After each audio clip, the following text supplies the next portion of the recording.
Go outside this morning wanting to finish coating the driveway.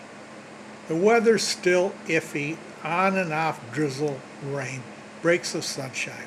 Anyways, I go out there and do a little patch and I stop.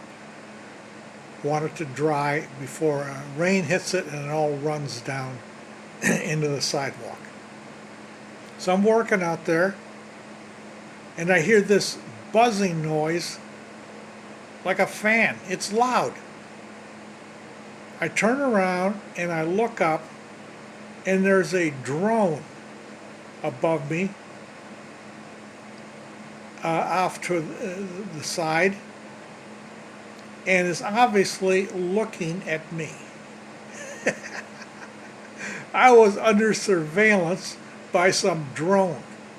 So what I did is I give him two of these right into the camera.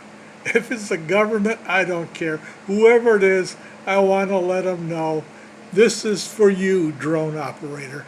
Both hands. And then it scooted away and it never came back for the rest of the day. So anyways, I was under drone surveillance until I give them the finger.